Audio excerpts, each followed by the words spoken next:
Hello everyone. आज friends बात करेंगे कि ऑटिज्म, एडीएचडी, जितने भी ये जो बिहेवियरल डिसऑर्डर्स होते हैं उसमें एंगर क्यों जल्दी कंट्रोल नहीं कर पाते।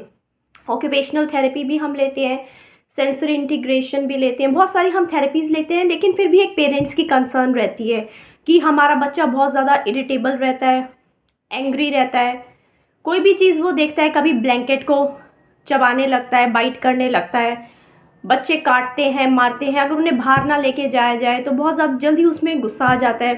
थेरेपिस्ट अगर उनके साथ एक्सरसाइजेस कराना चाहे वो छूने भी नहीं देते अपनी बॉडी को। ठीक है, तो फ्रेंड्स एक तो मैं ये बताऊं कि जो मेन कंसर्न है, ठीक है, एंगर का जो मेन कॉज है वो है हमारा कॉन्स्टिपेशन।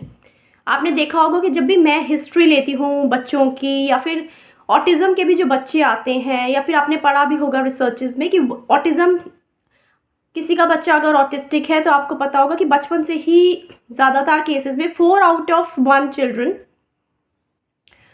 4 केसेस अगर हमें मिलते हैं उसमें हमें कॉन्स्टिपेशन की प्रॉब्लम रहती है। तो जो एंगर फ्रेंड्स, इसलिए कई बार हम सारी थेरेपीज़ लेते हैं लेकिन एंगर पे बहुत ही अप्रोप्रिएट या इफेक्टिव रिजल्ट्स इसलिए नहीं आते क्योंकि हम उसके गट या फिर कॉन्स्टिपेशन पे वर्क नहीं करते। ठीक है, बहुत सारी हमने चीज़ें करी लेकिन अगर हमने उसके गट, गैस्ट्रोइंटेस्टाइनल ट्रैक्ट को छोड़ दिया, ठीक है, तो ये एक मेजर कॉज ऑफ कंसर्न है जिसकी वजह से उसका जो एंगर है उसमें ना हमारे रिजल्ट्स नहीं आएंगे। बाकी सारी चीज़ें आप कहते हैं कि आई कांटेक्ट बढ़ रहा है, बाकी सब में इम्प्रूवमेंट आ रही है। तो एक तो क्या होता है कि इनको जैसे कभी भी इन बच्चों को अगर इनका जो ये च्यू नहीं करते फूड को पहले तो, ठीक है, क्योंकि सेंसरी प्रॉब्लम्स होती हैं इनके माउथ में भी। तो ये जो बच्चे होते हैं एक तो ये बहुत ही स्लो ईटर्स होते हैं, बहुत ही धीरे धीरे खाना खाते हैं। आपने देखा होगा टीवी आप चला दीजिए तो ये बहुत ही धीरे धीरे बिना चबाए खाना खाते हैं, निगलने की कोशिश करते हैं। ठीक है, दूसरी तरह के जो बच्चे होते हैं उन्हें कुछ भी डाइट दो उन्हें पसंद ही नहीं आती। ठीक है, वो चिप्स या फिर मिल्क या फिर दाल या फिर खिचड़ी, बहुत ही ज़्यादा सॉफ्ट, कुछ बच्चे तो सॉफ्ट डाइट प्रेफर करते हैं कि उन्हें अपने टीथ को यूज़ ही ना करना पड़े।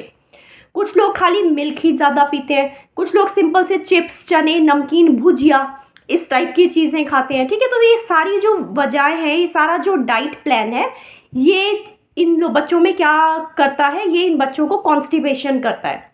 सेकेंड जो चीज़ है, अगर आप इन बच्चों में दूध, ठीक है, आटा ग्लूटेन वाला, या फिर आप इनको शुगर दे रहे हैं, वाइट शुगर, तो ये 3 चीज़ें भी इनके जो गट को डिस्टर्ब करती हैं। क्यों डिस्टर्ब करती हैं? क्योंकि इन बच्चों में ब्रेन में इफेक्ट आने के साथ साथ ऑटिज्म में जो हमारे गट का इंटेस्टाइनल ट्रैक्ट का बैक्टीरिया है, पॉजिटिव बैक्टीरिया, ठीक है, लैक्टोबैसिलस, जो पॉजिटिव बैक्टीरिया है जो हमें हेल्दी रखता है, प्रोबायोटिक्स से जो हमें मिलता है, वो हमारा डिस्टर्ब हो जाता है। ठीक है, और वो कम होता है, डिस्टर्ब हो जाता है और कम हो जाता है। अब उसके बाद अगर हमारी डाइट प्रॉपर नहीं मिल रही तो उसकी वजह से हमें कॉन्स्टिपेशन होता है, क्योंकि हमें हाई फाइबर डाइट नहीं मिल रही और ऑलरेडी जो गट का पॉजिटिव बैक्टीरिया है वो डेफिशिएंट है। ठीक है, सारे हाइपर एक्टिव और एडीएचडी, ऑटिज्म के मैक्सिमम बच्चों में ये डेफिशिएंट होता है। तो इसकी वजह से मेन जो प्रॉब्लम है, कॉन्स्टिपेशन इन लोगों में आ जाती है। अगर आप कॉन्स्टिपेशन 6 मंथ से ज़्यादा चलती है तो इन लोगों में एंगर आता है। ठीक है, ज़्यादातर बच्चों में कॉन्स्टिपेशन होता है जिसकी वजह से वो इरिटेबल और एंगर उन लोगों में ज़्यादा दिखाई देता है। या फिर अगर आपके बच्चे ऑटिस्टिक है और वो बहुत ज़्यादा इरिटेबल या बिहेवियरल इश्यूज़ कर रहा है तो आप इस अपने बच्चे को देखिए कहीं उसे कॉन्स्टिपेशन तो नहीं है। नॉर्मली एक दिन में ना 2 बार आनी चाहिए मोशन। ठीक है, तो आप देखिए एक दिन स्किप करके हो रहा है या फिर 2-2, 3-3 दिन में हो रहा है, तो सबसे पहले आप उसके जो आपको ट्रीटमेंट फोकस करना है ना, वो उसके इंटेस्टाइनल ट्रैक्ट, गट पे करना है। ठीक है, अब जैसे कि इन लोगों में जैसे कि उनको एक दिन हार्ड मोशन आई, कॉन्स्टिपेटेड उन्हें फील हुआ और उनको पेन हुआ, तो नेक्स्ट डे से वो बच्चे क्या करते हैं, अगर उनको आता भी है तो वो उसको रोक लेते हैं और वो गट में इकट्ठा होता जाता है। ठीक है, अब बहुत ज़्यादा देर अगर वो अपर ट्रैक्ट में इकट्ठा होता रहता है ना, जीआई ट्रैक्ट में, तो क्या होता है कि वो बहुत ज़्यादा हार्ड हो जाता है क्योंकि उसका पानी निकल जाता है सारा। ठीक है, या तो वाटरी स्टूल्स आते हैं बच्चों को अगर वो लोअर में रहता है जीआई ट्रैक्ट में, और अगर अपर में रहता है बहुत टाइम तक वो रोकते रहते हैं तो फिर वो और ज़्यादा हार्ड हो जाता है। ठीक है, क्योंकि उसमें मॉइस्चर एब्जॉर्ब नहीं होता और वो फाइबर डाइट भी नहीं खाते। तो इसकी वजह से बच्चे क्या करते हैं कि अगर फर्स्ट टाइम उन्हें पेन हुआ तो वो उसको अवॉइड करते हैं कि वो करें ही ना मोशन, जिसकी वजह से अंदर ही अंदर उनकी बॉडी में टॉक्सिन्स इकट्ठे हो जाते हैं। फिर हमें टोनिफिकेशन या डिटॉक्स करना पड़ता है। ठीक है, मैग्नेट थेरेपी से या फिर एक्यूप्रेशर थेरेपी से जैसे ही हम डिटॉक्स करते हैं, जैसे ही मोशन आता है बच्चों को, आप देखते होंगे कि सारा इरिटेबल बिहेवियर उसका चला गया। इसी तरह कुछ बच्चे ऑटिज्म के जो होते हैं उसमें उनके मोशन में कॉन्स्टिपेशन के साथ साथ उन्हें वॉर्म्स होते हैं। तो आप देखते हैं कि वॉर्म्स वगैरह की अगर आपने दवाई दी और उनको मोशन खुलकर आया तो उनका सारा इरिटेबल बिहेवियर उस दिन आप बहुत उस बच्चे को अच्छा महसूस करते हैं कि आज बहुत बच्चा ब्राइट है। ठीक है। दूसरा आप देखिए बच्चे, इन बच्चों फ्रेंड्स की ना, इन बच्चों में एंग्जाइटी बहुत ज़्यादा होती है गुस्से की वजह से और इसकी वजह से कि हमें मोशन नहीं आ रहा, कुछ भी मतलब चेंजेस होता है। जैसे कि आपने अगर अपनी जगह चेंज की, किसी आपने अपना एटमॉस्फेयर चेंज किया तो फिर उनको कॉन्स्टिपेशन होगा। तो आप जब भी कभी जगह चेंज करें, किसी घर लेकर जाएं तो आप अपना लैक्सेटिव सिरप ज़रूर लेके जाइए। ठीक है। तीसरा आप क्या करिए कि जब भी आप कभी वो बच्चे बाहर वगैरह का खाना खाएं या कुछ भी छोटा सा खाएं तो तब भी उन्हें हमेशा लैक्सेटिव या फिर एक्यूप्रेशर पॉइंट्स आप उनके प्रेस करिए। ठीक है। नेक्स्ट ये है कि फ्रेंड्स, उन लोगों को एंग्जाइटी होती है तो वो लोग कोशिश, तो उन्हें ना टॉयलेट का एटमॉस्फेयर अच्छा नहीं लगता। तो जब भी आप अपने बच्चों को स्टार्टिंग से ही जो उनका छोटा सा टॉयलेट ट्रेनिंग देना, तो वो टॉयलेट ट्रेनिंग क्या करिए कि आप उसका कमरे में रखिए। ठीक है। किसी भी ऐसा जो उनका फेवरेट रूम है जहाँ पे टॉयज पड़े, वहाँ पे आप उनका पॉट रखिए और वहाँ पे उन्हें ट्रेन करिए। और साथ साथ उनको ऐसा करिए कि जैसे लकड़ी की काठी, कोई उनका फेवरेट सॉन्ग चलाइए और डेली वही सॉन्ग आप चलाइए तो उन्हें समझ में आ जाएगा कि ये सॉन्ग जब आएगा मॉर्निंग में उठ के तो मुझे मोशन करनी है। साथ साथ आप लैक्सेटिव्स या कुछ देते जाइए। जब उनको मोशंस 7 to 10 डेज कंटिन्यूअसली आएंगे तो उनको अपने आप हैबिट हो जाएगी। नेक्स्ट ये है फ्रेंड्स कि अब एंग्जाइटी की वजह से कई बार ये नहीं करते, सॉन्ग वगैरह चलाएंगे तो ये लोग बहुत अच्छे से मोशन कर लेंगे, जिसकी वजह से इनका एंगर और बिहेवियर में बहुत ही आपको वंडरस रिजल्ट्स मिलेंगे, अच्छे से आपको चेंजेस मिलेंगे। ठीक है।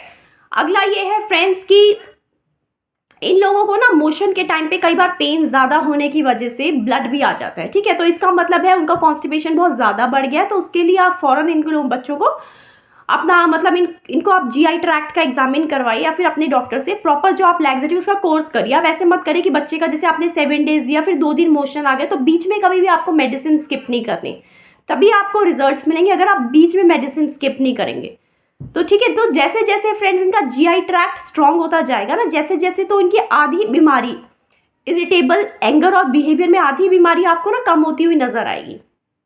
तो ये थी कुछ बातें फ्रेंड्स जो बहुत इंपॉर्टेंट है कि हमारे बच्चे का एंगर, गुस्सा क्यों जल्दी शांत नहीं हो रहा। So the main problem is the constipation. और क्योंकि फ्रेंड्स इन लोगों में सेंसरी स्टिमुलाई कम है। ठीक है। इनको ये पता नहीं चल पाता, सेंसेशंस इनकी हाइपो है। ठीक है। इसकी वजह से इन लोगों को ये पता नहीं चल पाता कि हमें मोशन आ रही है। कई बार इन लोगों को पता नहीं चल पाता, कई बार ये लोग कुछ कर रहे होते हैं तो उतना इनका स्ट्रॉन्ग नहीं है जितना एक नॉर्मल बच्चे का है, नॉर्मल आदमी का है। तो स्टिमुलाई कम होने की वजह से क्या होता है कि फ्रेंड्स, अगर ये डाइपर पहनाया आपने रेगुलर तो कुछ दिन डाइपर पे ही करते रहेंगे। इनको पता है कि डाइपर पहना है तभी मैं मोशन करूंगा। लेकिन आप इस चीज़ को ध्यान रखें कि सारे बच्चों की जो सेंसेशन है वो कम है, तो टॉयलेट और बाउल ट्रेनिंग में आपको टाइम बहुत ज़्यादा लगने वाला है। लेकिन आप लैक्सेटिव या कुछ एक्यूप्रेशर पॉइंट, ये सारा ट्रीटमेंट आप देते रहिए और साइड बाय साइड उसको जो उसके फेवरेट रूम में पॉट रखा है उस पर बिठाते रहिए। 2-3 दिन वो नहीं करेंगे, it is not an issue, लेकिन 7 डेज के बाद, ठीक है, वो सीख जाएंगे कि उन्हें किस तरीके से, कौन से स्टिमुलाई से। तो आपको स्टिमुलाई को इंटरेक्ट कराना है, या तो सॉन्ग चलाइए फेवरेट, ठीक है, उसके साथ वो मोशन करने की आदत डलवाइए because the sensory stimuli is less, ठीक है। या फिर आप क्या करिए कि उसमें कोई फेवरेट उनकी लाइट लगाइए, green light, yellow light, blue light. Blue light is the very Kameng light. Blue light आप उनके रूम में लगाइए, उनके पॉट के पास, ठीक है। धीरे धीरे वो फिर स्टिमुलाई, और उस ब्लू लाइट को आपको डेली मॉर्निंग में जलाना है। जैसे ही वो सो के उठेगा, मिल्क वगैरह देंगे, उसके बाद ब्लू लाइट ऑन करिए, वहाँ पे उनका पॉट रखिए, उस स्टिमुलाई से वो जाएंगे और उस पॉट पे बैठेंगे। 7 दिन 8 दिन आप ये करेंगे, वो समझ जाएंगे ब्लू लाइट होते ही मुझे मोशन करना है। ऐसे ही आप जब भी उनको वॉशरूम जाना है, टॉयलेट जाना है, ठीक है, यूरिन करने जाना है, तब आप उसके लिए येलो लाइट लगाइए। येलो लाइट ऑन करी, यूरिन कर देंगे, ब्लू लाइट ऑन करी, मोशन कर देंगे। इस तरीके से आपको ना कॉम्बिनेशंस बनाने हैं। ऐसी चीज़ें, ये जो संकेत हम बच्चों को देते हैं वो बहुत ही जल्दी समझ जाते हैं, जिसकी वजह से उन्हें बहुत ही जल्दी टॉयलेट ट्रेनिंग और बॉवल ट्रेनिंग हो जाती है।